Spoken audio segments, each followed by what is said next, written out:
गगन मंडल से उतरे सतगुरु सत्य कबीर, जल माही पौड़न किए सब पीरन के पीर।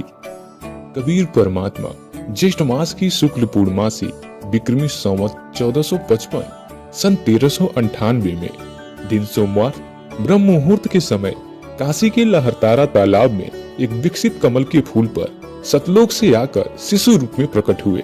वहां निसंतान दंपत्ति नीरू और नीमा को मिले, जिसके प्रत्यक्ष दृष्टा ऋषि अष्टानंद जी थे। आज तक लोग कबीर साहिब जी को एक संत, कवि व समाज सुधारक के रूप में ही जानते आए हैं, लेकिन वास्तविकता यह है कि कबीर साहिब जी ही इस सृष्टि के रचनहार हैं, कुल के मालिक और सभी आत्माओं के जनक हैं। वह अपनी पुण्य आत्माओं को तत्व ज्ञान संदेश देने के लिए प्रत्येक युग में शिशु रूप में प्रकट होकर कबीर साहिब जी की अनेकों लीलाएं हैं। इन्होंने अपने बाल्यकाल में भी अनेकों लीलाएं किए हैं। तो आइए जानते हैं इस एपिसोड में कलयुग में कबीर साहिब जी का अवतरण कैसे हुआ। परम पिता परमात्मा पूर्ण ब्रह्म सारी सृष्टि के रचनहार कुल मालिक कबीर देव जी, कबीर साहिब जी, ये हम सभी आत्माओं के एकमात्र पिता हैं। ये हमारे सृजनहार हैं। हम सभी आत्माओं के ये जनक हैं। ये हमारे मालिक हैं, हमारे पिता हैं। हम सभी काल के जाल में फंसे हुए हैं। इस काल के लोक में हम रहते रहते असंख्य युग हो गए कष्ट उठातों को, और हम इस काल के दुखों को सहन करने के आदी बन गए, क्योंकि हम विवश हैं। और इसी व्यवस्था को हमने अंतिम मान रखा है। और वेद ज्ञानहीन, तत्व ज्ञानहीन ऋषि संतों, नकली गुरुओं ने, इन झूठे ऋषि महर्षियों ने परमात्मा की परिभाषा अज्ञान आधार से हमें बता रखी है, और हमें फाइनल कर रखा है कि जन्म और मृत्यु तो बनी ही रहेगी। इसलिए हमने ये स्वीकार कर लिया कि जन्म और मृत्यु तो सभी का होता है, क्योंकि गीता अध्याय नंबर 4 श्लोक नंबर 5 में स्वयं गीता ज्ञानदाता, जिसको हम सुप्रीम पावर माना करते थे, वो स्वयं कह रहा कि अर्जुन तेरे और मेरे बहुत जन्म हो चुके हैं, तू नहीं जानता मैं जानता हूं। इस तरह के इन मंत्रों से, श्लोकों से वो अज्ञानी ऋषि महर्षि गुरुजन हमें ये प्रमाणित कर देते थे, हमें संतुष्ट कर देते थे कि परमात्मा भी कह रहे हैं। गीता ज्ञान दाता ये कृष्ण जी को मान रहे थे, और हम पहले अज्ञान आधार से श्री कृष्ण जी को सुप्रीम पावर माना करते थे। और गीता जी में लिखा कि अर्जुन तेरे और मेरे बहुत जन्म हो लिए, तू नहीं जानता। लेकिन ये अज्ञानी इन सदग्रंथों को समझ नहीं सके, जिस कारण से इन्होंने उन मंत्रों के विषय में कोई जानकारी नहीं दी, जिसके विषय में ये स्पष्ट किया हुआ है कि उस पूर्ण परमात्मा जो गीता ज्ञानदाता से अन्य है, उसकी सत भक्ति करने से जन्म और मृत्यु सदा के लिए समाप्त हो सकती है, और उस सनातन परम धाम को ये साधक चला जाता है, जहाँ जाने के बाद फिर लौटकर कभी संसार में नहीं आता।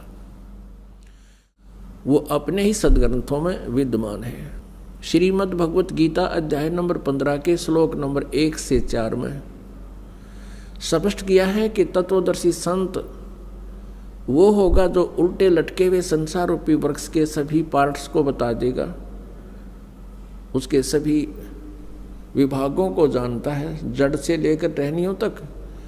वो तत्वदर्शी संत होगा, और उस तत्वदर्शी संत के प्राप्ति के पश्चात परमेश्वर के उस परम पद की खोज करनी चाहिए, जहाँ जाने के बाद साधक फिर लौटकर कभी संसार में नहीं आते। और उसी परमेश्वर ने जो गीता ज्ञान दाता से अन्य है, सब ब्रह्मांडों की रचना की है, अर्थात संसार रूपी वृक्ष की प्रवृत्ति उसी से विस्तार को प्राप्त हुई है। इन अज्ञानियों ने कभी नहीं बताया कि गीता अध्याय नंबर 18 के श्लोक नंबर 62 में गीता ज्ञानदाता कह रहा है कि तू सर्वभाव से उस परमेश्वर की शरण में जा जिसकी कृपा से तू परम शांति को और सनातन परम धाम को प्राप्त होगा। पुण्यात्माओं, उसी रहस्य को बताने के लिए परमात्मा परमेश्वर पूर्ण ब्रह्म, जिनका वास्तविक नाम कबीर देव है, कबीर देव, हम उसको कबीर साहब कहते हैं, कबीर परमेश्वर कहते हैं, वो परमात्मा स्वयं अपने सतलोक स्थान से, उस सनातन परम धाम से, जहाँ जाने के बाद फिर प्राणी जन्म मृत्यु में कभी नहीं आता, तो वो परमात्मा स्वयं वहाँ से चलकर गति करके आते हैं अपनी प्यारी आत्मा को, जो अच्छी आत्माएं हैं, जो ज्ञान ग्रहण करने योग्य होती हैं, उनको आकर के वो ज्ञान बताते हैं और उसको अपने से पूर्ण परिचित करा के फिर उस तत्व ज्ञान के प्रचार के लिए उसको पुनः उसी बॉडी में, शरीर में भेज देते हैं। जैसे आदरणीय गरीबदास साहिब जी को जब वो 10 वर्ष के थे, उनकी आत्मा को सतलोक लेकर गए प्रभु, अपनी सभी समर्थता से अवगत कराया, ब्रह्मा जी, विष्णु जी, शिव जी आदि की स्थिति से परिचित कराया, पूरे ब्रह्मांडों की रचना के विषय में जानकारी दी और फिर उनको वापस शरीर में भेज दिया था, क्योंकि उधर से कुल के लोगों ने उस बच्चे को मृत जानकर अंतिम संस्कार करने के लिए चिता पर रख दिया था। फिर वापस परमात्मा ने उस आत्मा को पूर्ण परिचित करा करके वापस भेज दिया, शरीर में प्रवेश कर दिया, फिर वो बच्चा जीवित हो गया। तो आज का जो समागम है ये उसी उपलक्ष्य में, उसी खुशी में मनाया जा रहा है कि परमात्मा ने उस गूढ़ रहस्य को बताने के लिए, जो वेद और सदग्रंथों में, गीता जी में जो गूढ़ रहस्य छुपे हुए हैं, उनको बताने के लिए परमेश्वर स्वयं ही धरातल पर अवतरित हुए, सह शरीर आए। ये वो शुभ महीना है, ज्येष्ठ मास, और ये आने वाली जो पूर्णमासी है अभी 4 दिन बाद, यानी 15 जून की, ये वो शुभ दिन है कि वो परमेश्वर कलयुग में सतलोक से चलकर, सनातन परमधाम से चलकर गति करके सह शरीर आए और भारतवर्ष की पवित्र भूमि काशी शहर में एक लहर तारा नामक तालाब में विकसित कमल के फूल पर वो पूर्ण परमात्मा एक नवजात शिशु रूप धारण करके विराजमान हुए। ब्रह्म मुहूर्त, सूर्य उदय होने से लगभग 1.5 घंटा पूर्व के समय को ब्रह्म मुहूर्त कहते हैं। उसी समय एक अष्टानंद नाम के ऋषि, वो वहाँ लहर तारा तालाब पर एकांत स्थान देखकर स्नान करते थे, और जैसा भी उनके पूज्य गुरुदेव स्वामी रामानंद जी ने जो साधना करने को बता रखा था, वह कुछ देर बैठकर वो सुबह सुबह भगवान का चिंतन भी किया करते थे। स्वामी अष्टानंद जी अपनी साधना करने की तैयारी में थे, स्नान कर चुके थे, आंखें खुली थी और ज्ञान मुद्रा में विराजमान थे। उन्होंने क्या देखा कि आकाश से एक प्रकाश पुंज आ रहा है। प्रकाश का एक गोला सा आता नजर आया। ज्यों ही ऋषि जी ने उसको ध्यान से देखना चाहा, अष्टानंद जी की आंखें चुंधी आ गई। वो उस तेज को, उसकी चरम दृष्टि सहन नहीं कर सकी, आंखें बंद हो गई। आंखें बंद हुई तो क्या देखा, उसमें एक नवजात शिशु का रूप दिखाई दिया।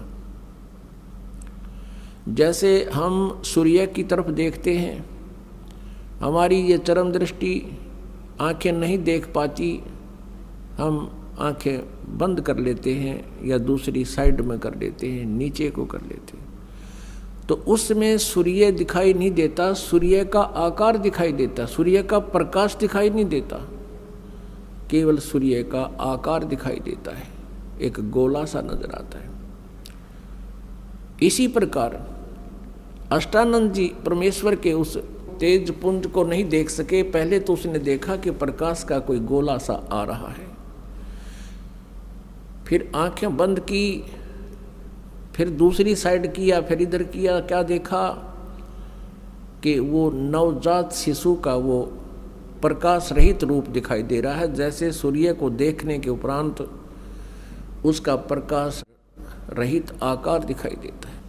और क्या देखता है अष्टानंद जी के वो प्रकाश एक कमल के फूल पर एकत्रित और अदृश्य हो गया।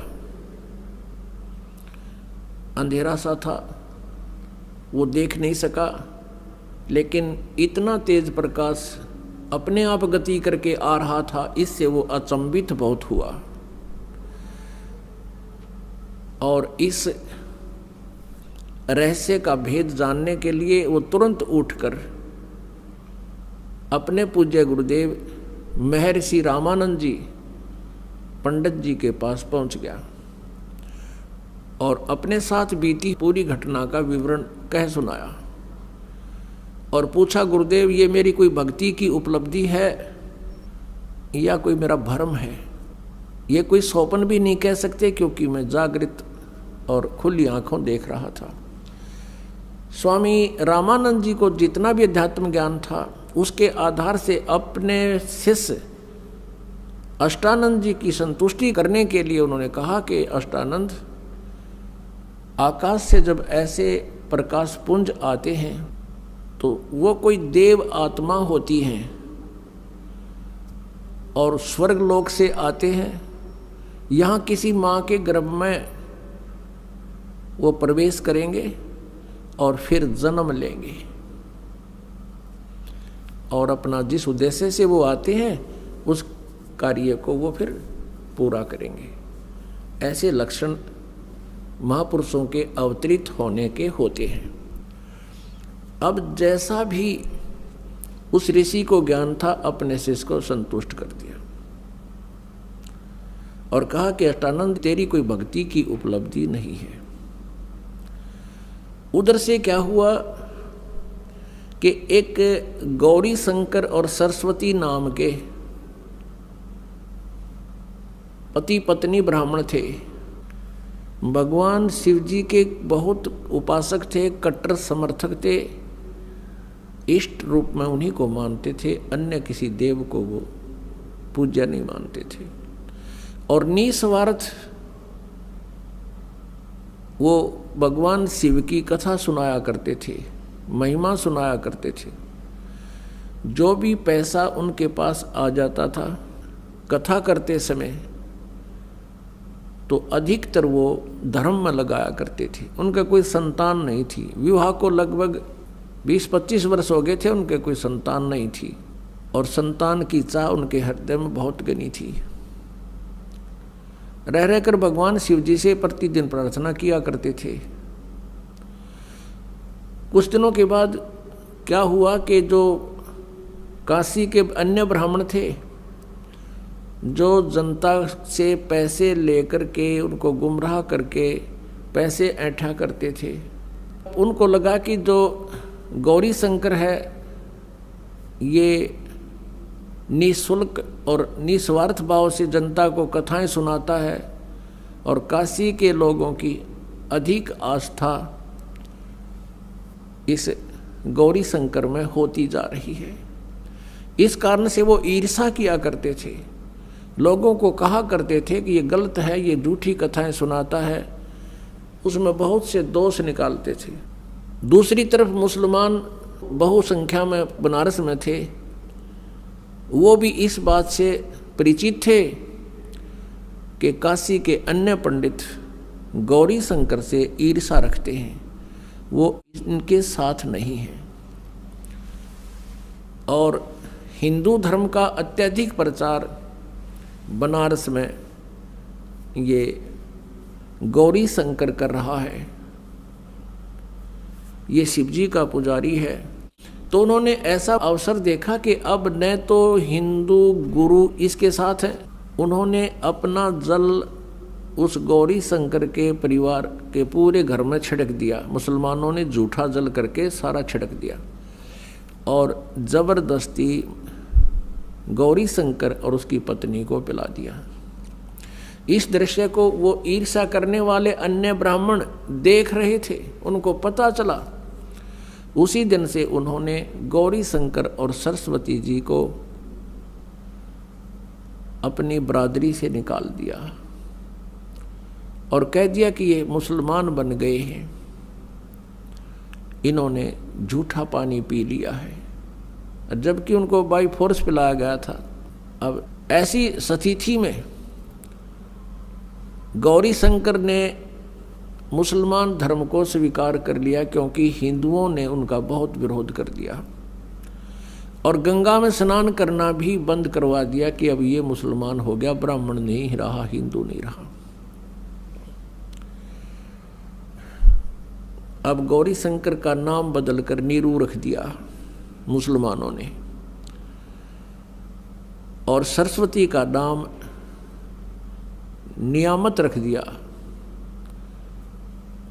उसको नीमा कहने लगे, और नीरू का नाम नूर अली रख दिया, उसको नीरू कहने लगे।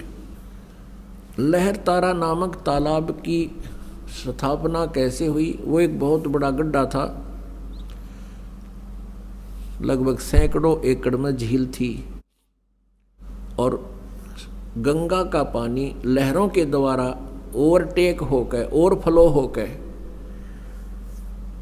जैसे पशु घाट बने हुए थे उनसे उछलकर वर्षा के दिनों में जब फुल स्वयं पर गंगा चलाकर बहती थी, तो पानी ओवरफ्लो होकर के लहरों के द्वारा रिस रिस के ऊपर के उछल के एक बहुत बड़े सरोवर का रूप धारण किए हुए था। उसका जल गंगा के तुल्य ही निर्मल था, लंबी चौड़ी झील थी, झील तो नहीं कह सकते, लंबा चौड़ा सरोवर था, वो तालाब था।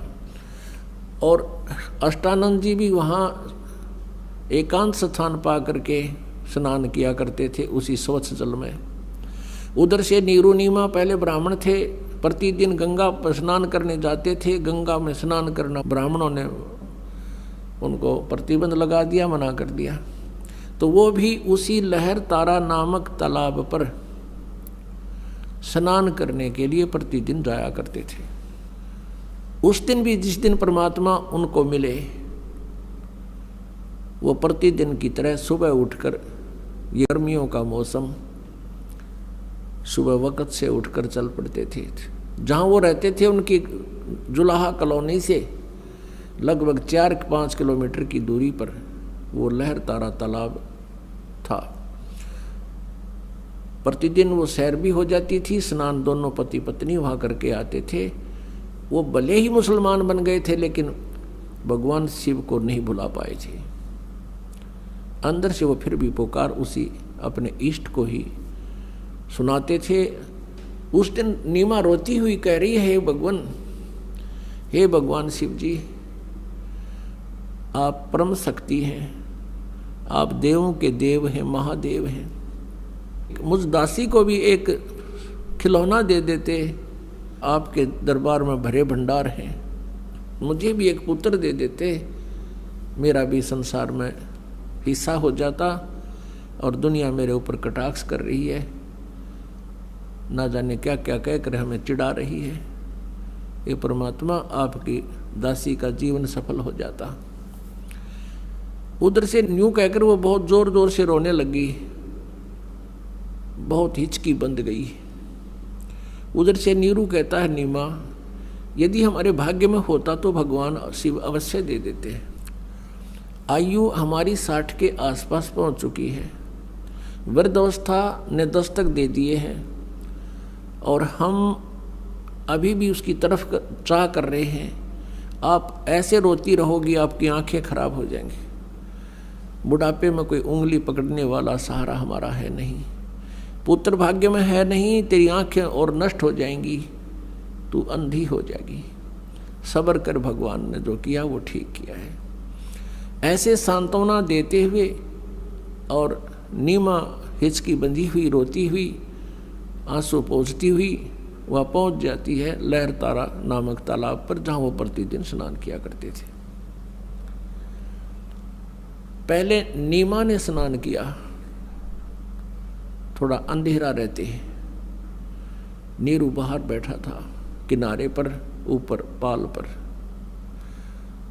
जब नीमा स्नान करके बाहर आ गई, नीरू स्नान के लिए लहर तारा तालाब में प्रवेश कर गया और ऐसे पानी से मल कर नहाने लगा, गोते लगा लगा कर स्नान करने लगा। जो वस्त्र पहन के स्नान किया था नीमा ने, कपड़े चेंज करके वो लहर तारा तालाब में पुनः किनारे पर पहुंची उस वस्त्र को धोने के लिए।